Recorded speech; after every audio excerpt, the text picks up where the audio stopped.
सुख जाते हैं, सुख आते हैं, सुख जाते हैं, दुख आते हैं, दुख जाते हैं, दुख आते हैं, दुख जाते हैं। इन आते जाते सुख दुख में हम मस्त रहते हैं, हम मस्त रहते हैं।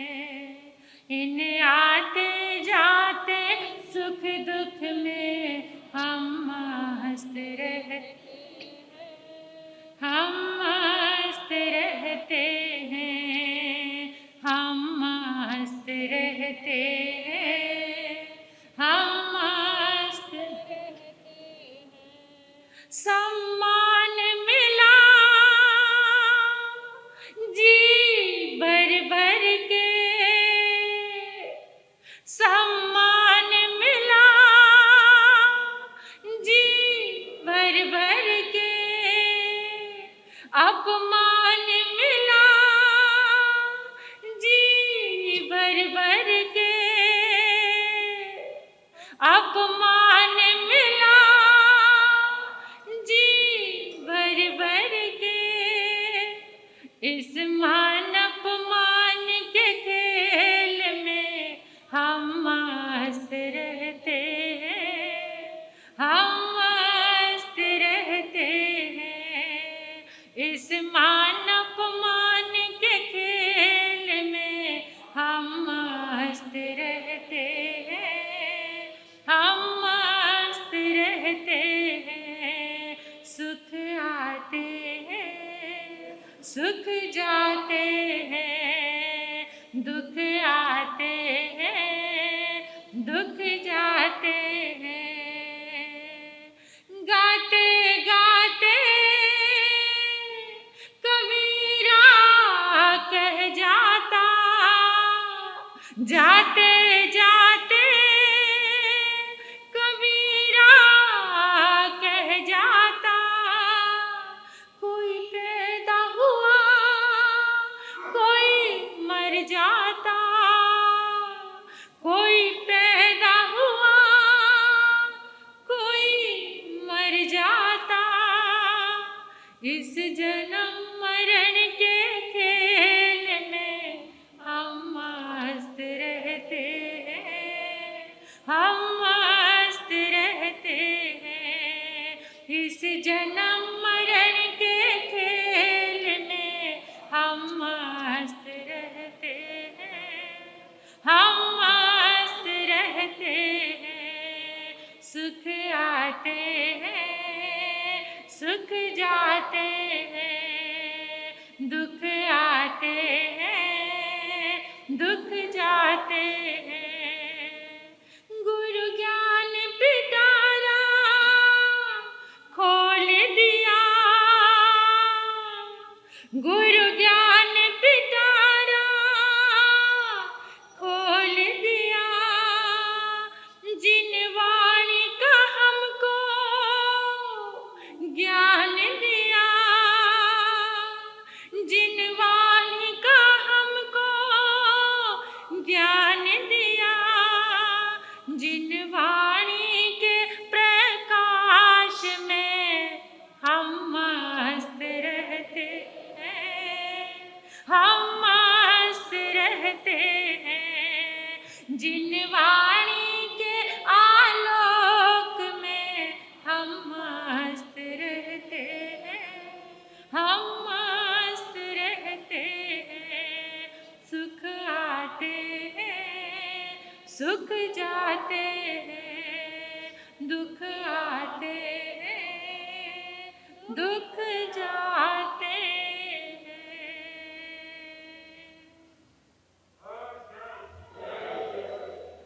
अनंत अनंत मैत्री के मसीहा, दया और करुणा के अवतार, परम पिता परमात्मा प्रभु महावीर के चरणों में कोटिश वंदन नमन। अरिहंत परमात्मा श्रीमंदिर स्वामी भगवान के पावन चरणों में कोटिश वंदन नमन। श्री आत्म शिव शमन रतन गुरुवे नमः। परम दयालु परम कृपालु कर्नाटक गज केसरी आराध्य गुरुदेव के पावन चरणों में कोटिश वंदन नमन। तब का दिव्य वरदान देने वाले मम आराध्य गुरुवरिया श्री प्रवेश कुमारी जी महाराज साहब के पावन चरणों में वंदन नमन। 311 उपवास द्वारा विश्व कीर्तिमान स्थापित करने वाले गुन्नी मैया के चरणों में वंदन नमन। मेरे जीवन पर अनंत उपकार करने वाले धर्म का दिव्य दान देने वाले आराध्य गुन्नी मैया को वंदन करती हूँ, नमन करती हूँ। गुरु गणेश परिसर में विराजमान समस्त गुरुवर्या तुल्या महासती वृंद के चरणों में मेरा वंदन नमन। स्नेहिल प्रिय छोटी साध्वियाँ, इस पावन प्रांगण में आए परमात्मा के प्यारे प्यारे भक्तों, हृदय के आंगन में आप सभी का स्वागत, अभिनंदन, अनुमोदन आपके सुंदर भावों का। आप भी एक बार अंतर से सरल होकर अपने सहयोगी जनों का दिल से शुक्रिया अदा करो, कृतज्ञता ज्ञापित करो, एकदम सरल बनकर, प्रेम से भरकर।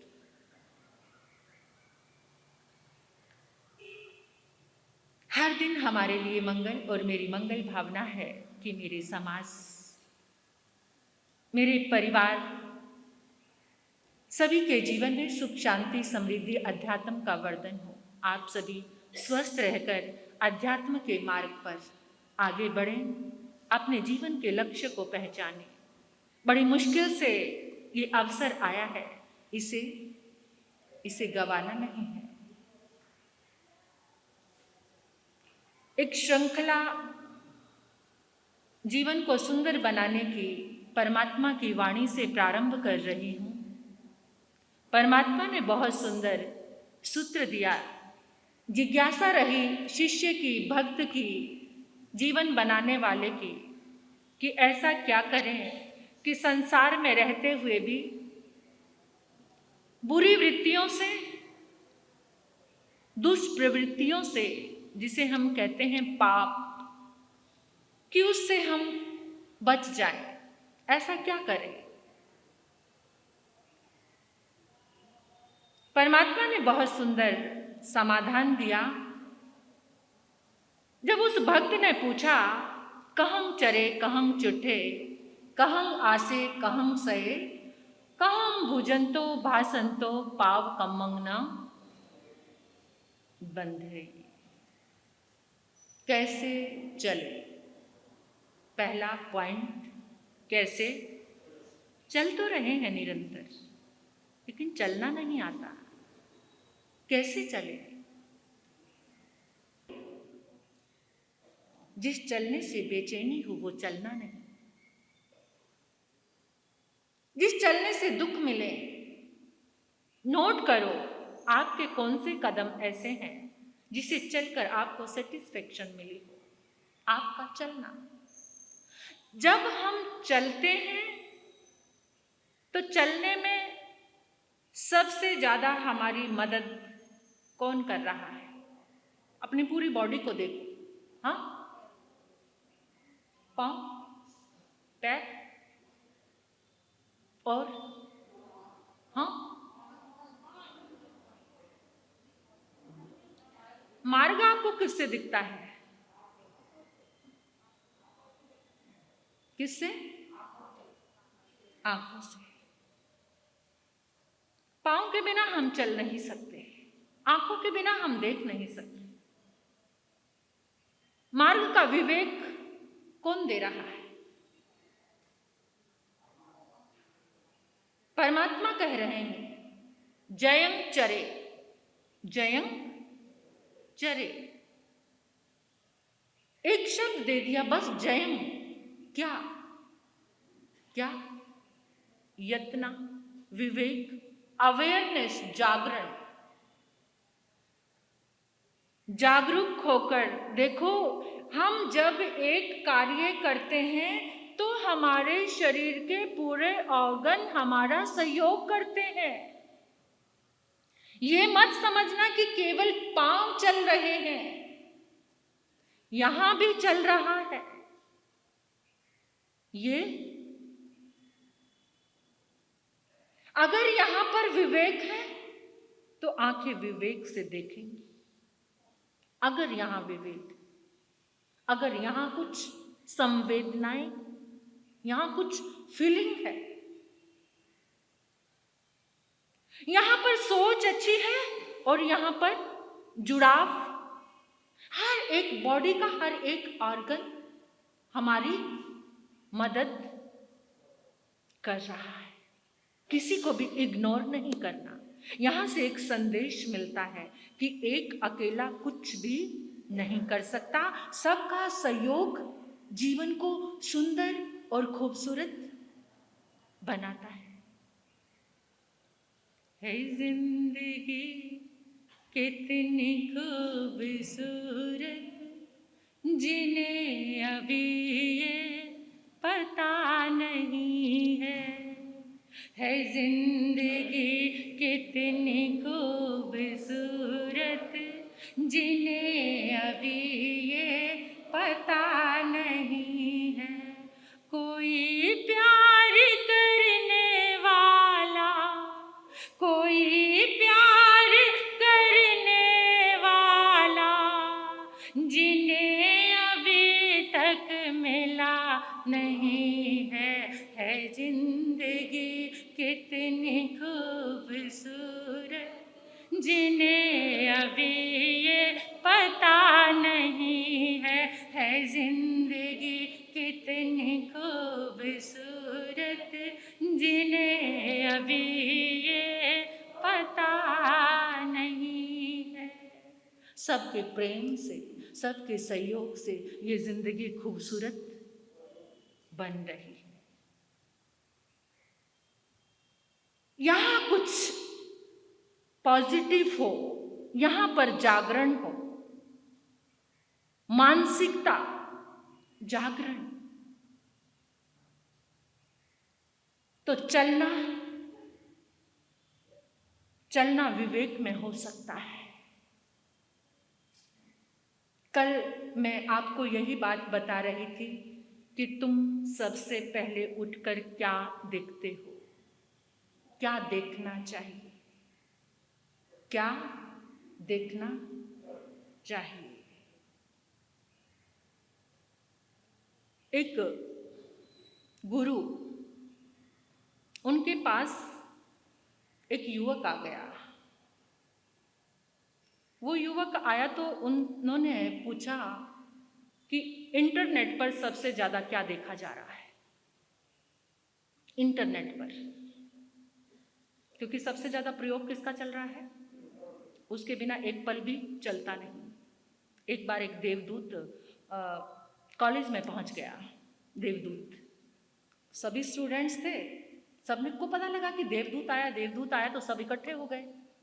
तो देवदूत ने कहा कि आप सबके बीच में स्वर्ग में कौन जाना चाहता है और नरक में कौन जाना चाहता है।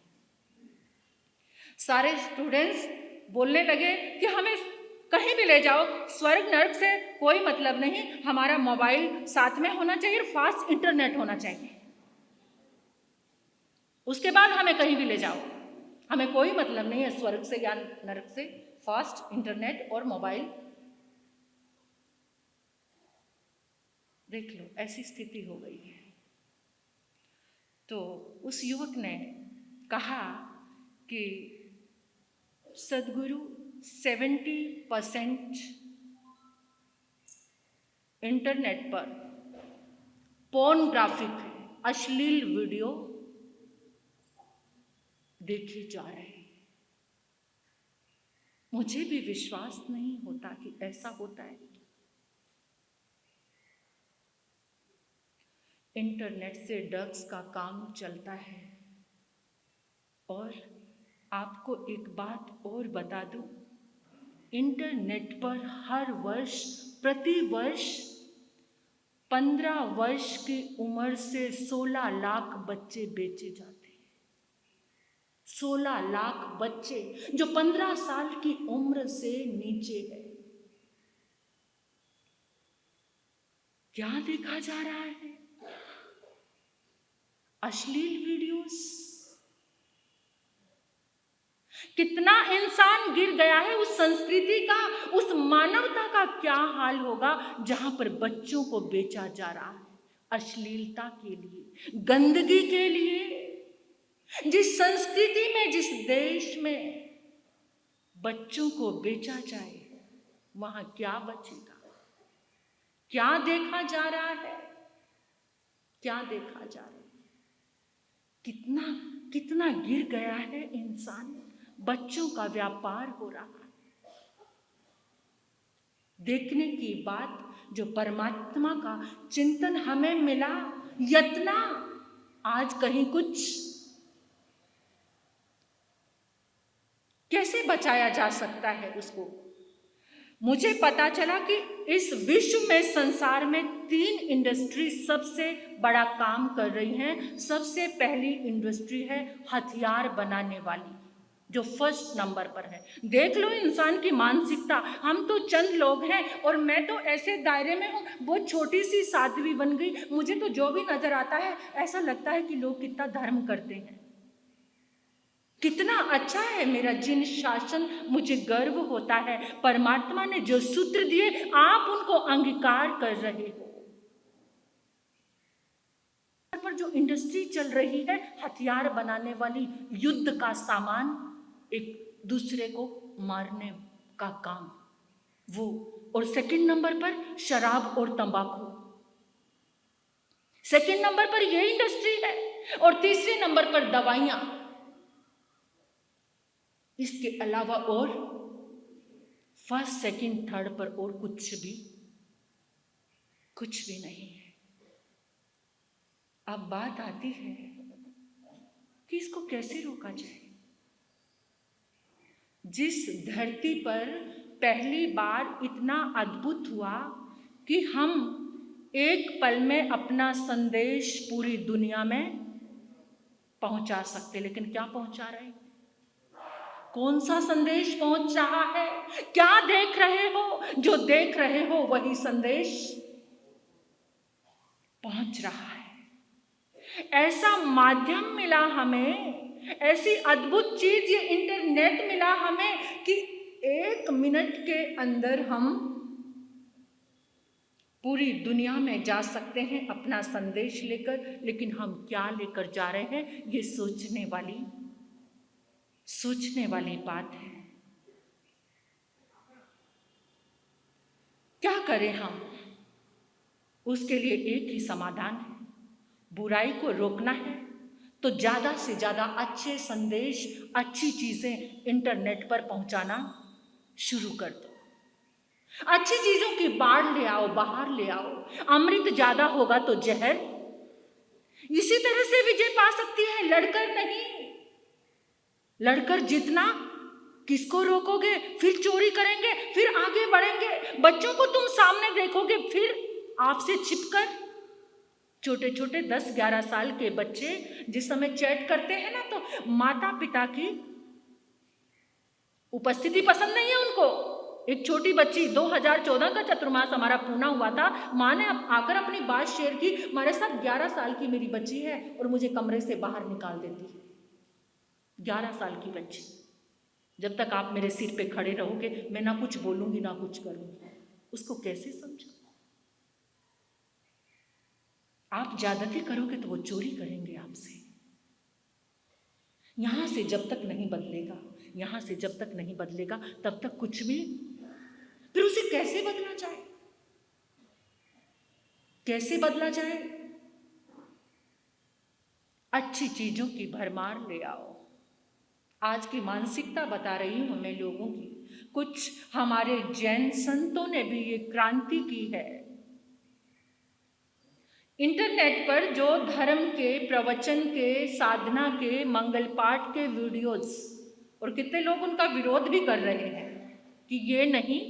अरे जब तुम कोई अश्लील वीडियो देख रहे हो, निकाल रहे हो, सर्च कर रहे हो सकता है कोई मंगल पाठ वाला वीडियो सामने आ जाए। हो सकता है किसी संत का ऐसा संदेश सामने आ जाए जो तुम्हें वीडियो खोलने के लिए मजबूर कर दे।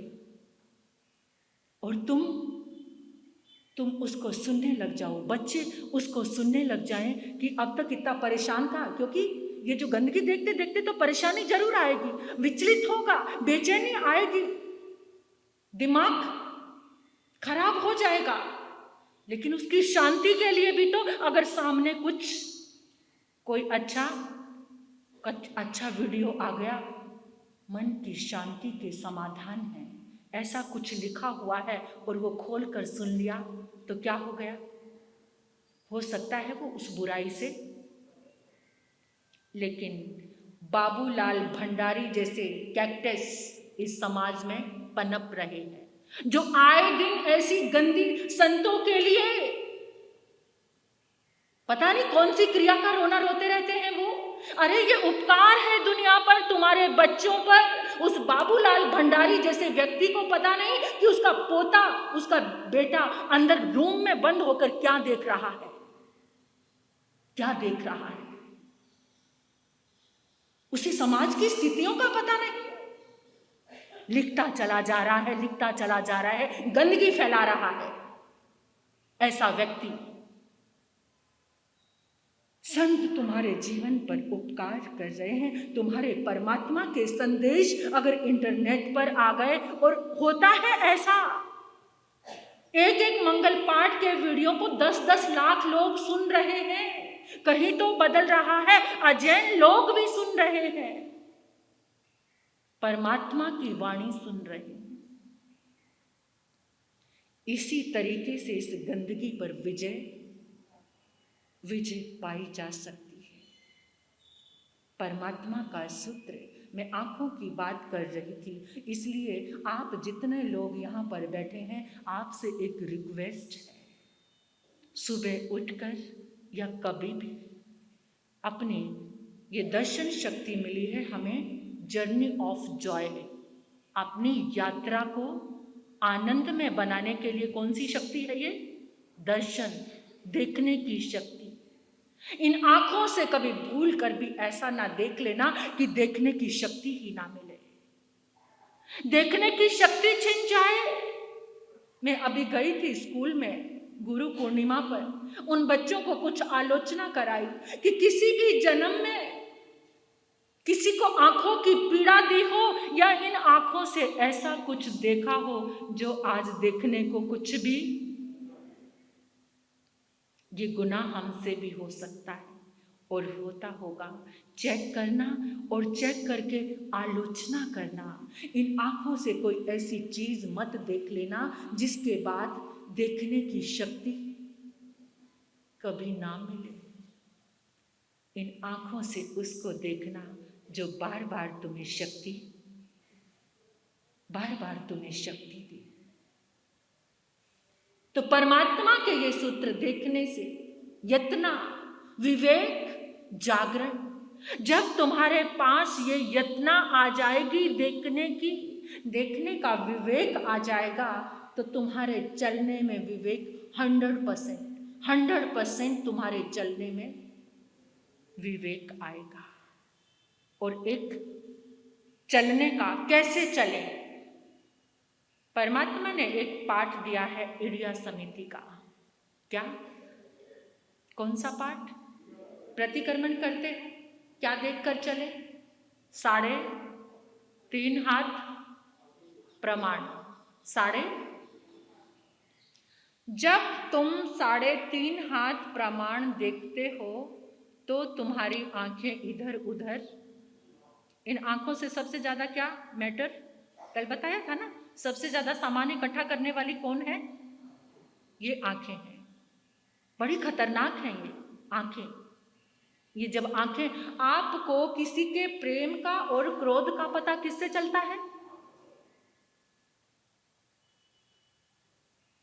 नजर ऊंची की तो दुआ बन गई, नजर ऊंची की तो दुआ बन गई। कहते ना, गुरु के पास जाते हैं, कहते गुरुदेव ऊंची नजर रखना, दुआ की नजर, ऊंची नजर रखना। नजर ऊंची की तो दुआ बन गई, नजर नीची की तो हया बन गई। हया, शर्म। कहते ना, अरे उसकी नजरें हमेशा नीची रहती, उसकी आंखों में बहुत शर्म है। है ना। नजर तिरछी की तो अदा बन गई, नजर तिरछी की तो अदा बन गई, नजर फेर ली तो कज़ा बन गई। नजर फिर जाती है ना, जब इंसान मरता है तो कहते अरे नजर फिर गई, यानी और कोई जीते जी किसी से नजर फेर ले तो वो जीते जी उसके लिए मरे बराबर हो जाता है। ये आंखें सब कुछ इकट्ठा करके लाती है। आप कितनी बार आपने महसूस किया होगा जब आप कहीं मार्केट से या कहीं से अपने घर में आते हैं, कोई कारण नहीं है, रीजन नहीं, लेकिन फिर भी मन बेचैन सा, मन खुश नहीं है।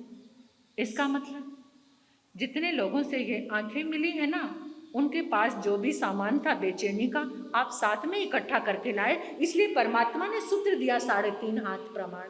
जब तुम सीधा देखकर चलते हो तो ये आंखें किसी से टकराती, कितने काम, जीव की रक्षा, और अपने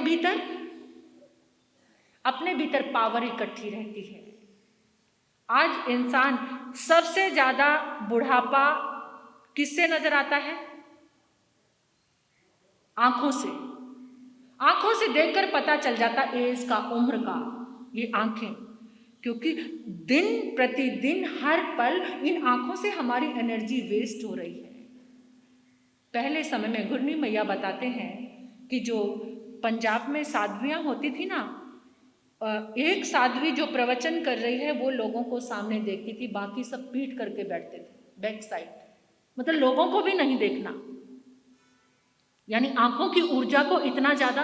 और ये जो घूंघट, पर्दा, इसके पीछे भी क्या लॉजिक था? एक तो एनर्जी सेव रहती थी, दूसरा शर्म। पर्दे के बीच में से किसी को देखा जाए तो डायरेक्ट आंखों से आंखें नहीं मिलती, तो एनर्जी लॉस। ये सब कुछ कितना सुंदर था, लेकिन आज आंखों को ढकना तो दूर, शरीर को ढकना भी पसंद नहीं। पसंद क्या दिखाना चाहते हैं? कलयुग बढ़ा रहे हैं वो लोग। कलयुग लाने वाला कोई और नहीं। आप क्या समझते हैं कलयुग आ गया? कैसे आ गया? हम लेकर आए, हमारी सोच, हमारे विचार, हमारा चिंतन कलयुग लेकर आ रहा है। सतयुग और कलयुग हमारे विचारों में है, हमारी सोच में है। तो इसलिए परमात्मा कह रहे हैं जयं चरे यत्ना से जो चल रहा है विवेक से जागकर। तुम कहाँ चलने में खुश होते हो? चलना कौन सा पसंद है तुम्हें? एक चलना थिएटर में जा रहा है, मॉल में जा रहे हो, एक चलकर स्थानक में आ रहे हो, गुरु दरबार में आ रहे हो। कौन से चलने से आपको प्यार है? सोच कर देखो। और कौन से चलने में आप यत्ना विवेक लेकर आ रहे हो? खाली यही विवेक नहीं है, बस आंखों से आपने समाइक ली, 2-4 देख कर चले, अरे मैंने तो समाइक की, आज मैंने जीवों की रक्षा कर ली, ये नहीं। प्रतिपल अंतर से आपका जागरण कि मुझे जो भी कार्य करना है वो विवेक, यत्ना और जागरूक होकर करना है। आगे ये विषय चलता रहेगा। समय हो गया है, क्योंकि अगर मैं चुप नहीं हुई तो आप उठकर हाँ नहीं जाएंगे। बड़ा भरोसा है, हाँ भरोसे वाले प्रेमी भक्त हो आप। आपका इसी तरह से श्रद्धा का भाव बना रहे। दुनिया को कब तक तू बंदे अपना कहता जाएगा। दुनिया को कब तक तू बंदे अपना कहता जाएगा। वीर नाम समय पछताएगा। हर वीर नाम को भूल गया है, अंत समय पछताएगा। 2 दिन का ये चमन खिला है, क्या 2 दिन का ये फिर मुरझाए कली कली। ले लो रे कोई प्रभु का प्यारा, ले लो रे कोई गुरु का प्यारा, ले लो रे कोई वीर का प्यारा। शोर मचाऊं गली गली, वीर नाम के हीरे मोती। बोलो प्रभु नाम के, गुरु नाम के मैं बिखराऊं गली गली। ले लो रे कोई प्रभु का प्यारा, ले लो रे कोई गुरु का प्यारा। शोर मचाऊं गली गली, मैं शोर मचाऊं, शोर मचाऊं, शोर मचाऊं गली गली। कल आपके सामने 2 सूत्र दूंगी मैं कि अपनी आँखों की एनर्जी को कैसे सेव करके हम रख सकते हैं। वो सूत्र आपको मालूम है लेकिन आपके प्रयोग में नहीं है। तो कैसे हैं वो 2 सूत्र आपको मिलेंगे, चाहे कहीं भी जाकर आना, लेकिन आपकी ऊर्जा आपके पास ही रहेगी। अब गुरनी मैया के मुखारविंद से आप सुनेंगे। ओम।